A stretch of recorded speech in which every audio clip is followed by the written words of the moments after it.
Coucou, salut, salut, bonjour, bonjour, bonsoir, la grande famille de MK Mbelou TV officiel. Voilà, moi, votre humble servante, Maman MK, je suis là encore une fois de plus pour vous servir. La famille Toye Lisusu Lelo, Liboso Nabino, parce que Naebisaka Biso que à chaque fois que bah nouvelle, hein, et non, moko bo information moko ezali en tout cas ceux qui bo s'abonna awa c'est parce que bo pesa biso confiance bozala na posa ya kozala ka informé. Voilà. Naeli biso lelo ndeko na biso video loin, papa na biso video loin l'artiste oyo biso nyonso toyebi artiste oyo asepelisaka biso artiste oyo asalaka mosala na ye en tout cas lolenge elongo bani. Nangonga oyo tozobeta lisolo ya vie de loin aza na Paris, aza na Poto. Bandeko na biso bakendaki spectacle, bazalaki mwa ebele, Ida Kapilas, Mimika Bongo Fille de Ouf, ndeko na biso mobikisi, tomonaki ba esobe, en tout cas bazalaki ebele na délégation wana oyo bakendaki na ndeko na biso Jérémy Macheru. Mais lelo toyeli biso vie de loin parce que namonaki vie de loin alekanaki na émission moko. En tout cas natali ba photo oyo ya lokolo ya vie de loin ya mbasu ndenge babwakele bandeko nanga. J'espère que photo yango wana bozali komona nayoki pasi na motema. Nayoki pasi na motema na lobi nzambe nanga koma mutu akokoza tina motema mabe ya niveau oyo. Kosala ndeko na yo être humain kosala ye mabe ya lolengi oyo. La famille photo o bozo mona nazotangela biso juste quelques commentaires parce que eza na bandeko ebele lokola nga pe basepeli te, eza na bandeko ebele bayoki pasi. En tout cas lelo toye tozosala juste moi lecture ya ba commentaire ya bandeko toyebi ke soki video loin akwei na video oyo akozwa pe quelque chose.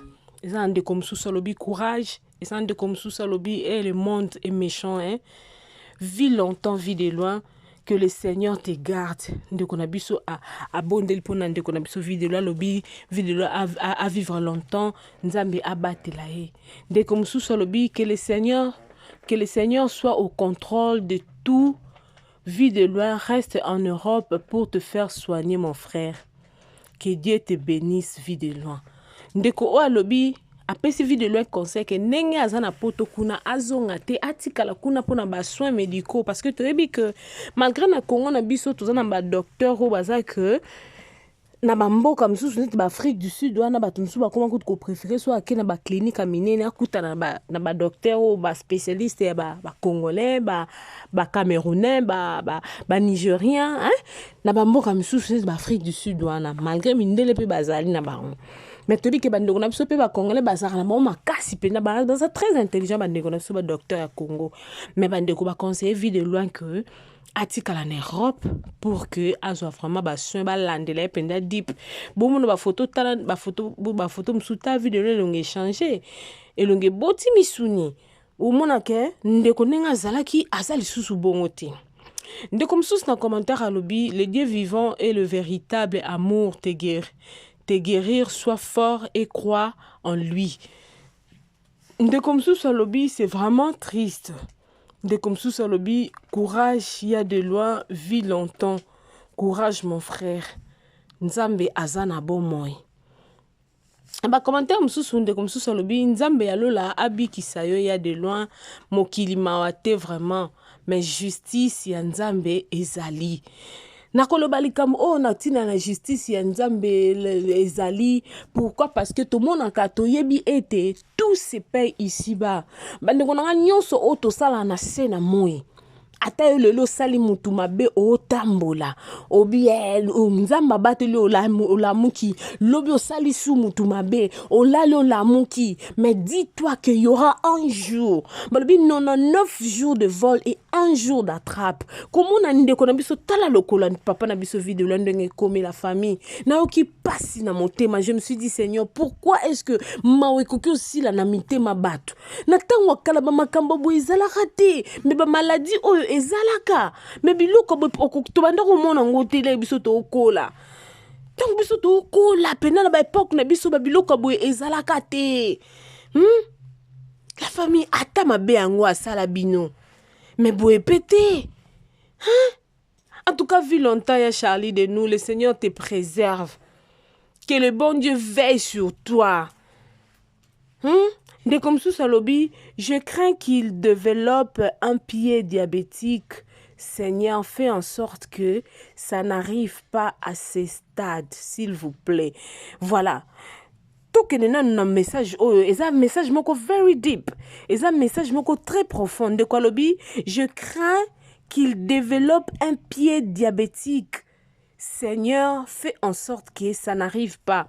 Pourquoi de quoi Lobi? Parce que pota, au moment où diabétique, ceux qui ba pota ne si là, te comme pota moko komi, il y a every day, et comme il y a chaque jour, pota no mona.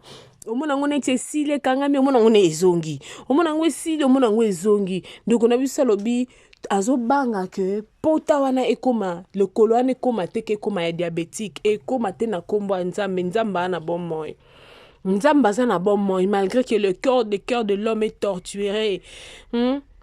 Le cœur de l'homme est torturé par-dessus tout. Qui peut les sonder, nzamba lola? Mutum susu sumona. Oh mona bande konanga bodi ke beblo ko bomona ke sotobi muko nzamba ko révéler muto asala muto je vis de loi boy.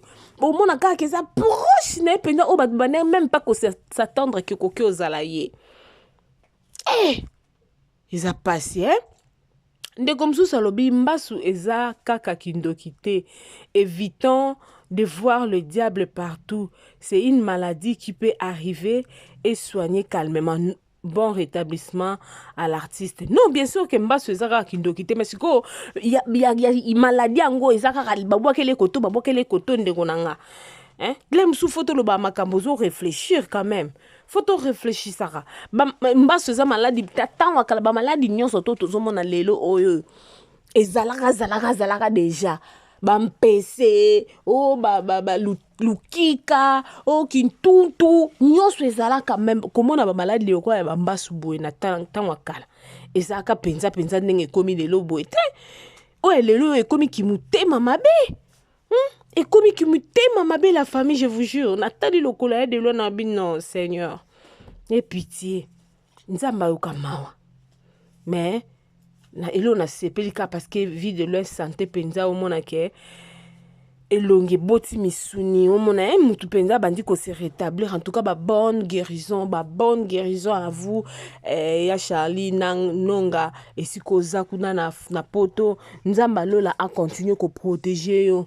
Nzamba lola continue ko protéger musala oyo salaka osala ango pona ko sepelisa batu osala ango combien de bateaux yo o sunga sans les savoir car mutazaki peut être le lomo boy yo sale lomo bebilo no beta wana mutwana a se retrouver donc stress nyo sa zena ngweki ata na bongo ndenge batu balelaka pona Naomi biso lelo to lela pona o biso le tole la pono pa nzambe akanisela yo ata bolamu moko oyo boko sala ata inconsciemment parce que yo tango sa musala na o yaka osala ngolo kwa musala me batu mususu na sima ya musala na o bazozala guéri.